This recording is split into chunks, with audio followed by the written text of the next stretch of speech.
Charles M. Schulz was born in Minneapolis, Minnesota on November 26, 1922.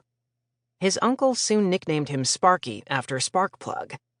Sparkplug was the horse in the popular Barney Google comic strip. The name stuck. All his life, Charles's friends and family would call him Sparky. Sparky was an only child.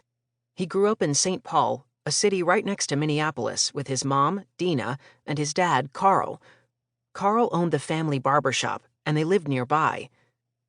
Sparky was proud of his dad and liked to hang out at the barbershop.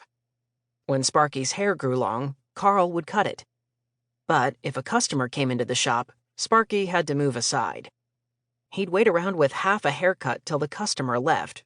That was kind of embarrassing.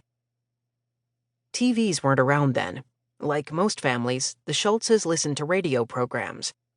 They had to imagine what all the characters in a series looked like, and in their minds, see the action happening. Comics were super popular. Both grown-ups and kids loved them. People spent hours reading the funny papers. That was what the comic strip pages in newspapers were called. Sparky and his dad would read comics together and discuss them. What will happen in next week's strips, they'd wonder. In elementary school, Sparky was a good student. He was so smart that he got to skip half of the 3rd and 5th grades. He always carried a pencil in his pocket and was great at copying comic characters like Popeye and Mickey Mouse. Other kids asked him to make pictures in their notebooks. At home, he sometimes drew on the cardboard that came inside his dad's shirts from the laundry because paper was expensive. Early U.S. comics. In 1895, a colorful comic strip called The Yellow Kid by Richard Outcault appeared in the New York World newspaper. It was one of the first newspaper strips in the United States and starred a barefoot boy in a long yellow shirt. At that time, newspapers would try almost anything to get more readers. Some would even write interesting headlines that weren't altogether true. That kind of trickery was nicknamed yellow journalism after the Yellow Kid. The New York Journal introduced the Katzenjammer Kids comic strip by Rudolph Dirks in 1897. It starred prankster twin brothers named Hans and Fritz.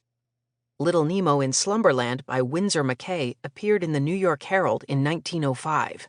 It was about a boy who visited amazing places in his dreams. Sometimes his bed grew legs and walked around. It's considered one of the most magical comics ever published. In 1938, Superman, created by Jerry Siegel and Joe Shuster, became one of the first super popular superheroes to star in comics. For his 11th birthday, Sparky bought himself a book called How to Draw Cartoons by Claire Briggs. He kept practicing and learning. Sparky often felt lonely without brothers or sisters. He'd go visit his friend Shermie, who lived around the corner.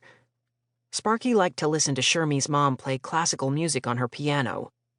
On Saturday afternoons, the boys would go to movie theaters to see short films called serials. On Sundays, the Schultzes sometimes visited Sparky's mom's family at their farm. His cousins were noisy, played rough, and sometimes teased him. He was a shy city boy. Cows and other farm animals seemed scary. He didn't enjoy the trips. Minnesota had long, snowy winters. Kids in St. Paul would skate on ponds or on patches of ice that formed on sidewalks or streets. Sometimes Sparky's dad hosed down their yard. The water would freeze into a skating rink perfect for ice hockey. Kids in the neighborhood liked to come over to skate at the Schultzes.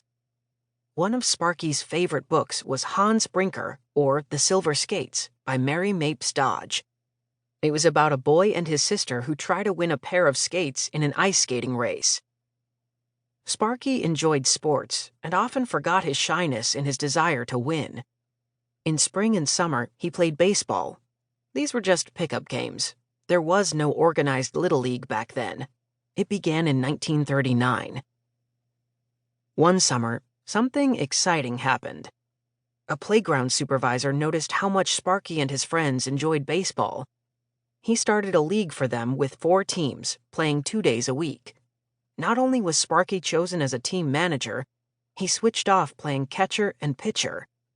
Even though the games didn't start until 9 a.m., he would arrive at 8:30 with the equipment.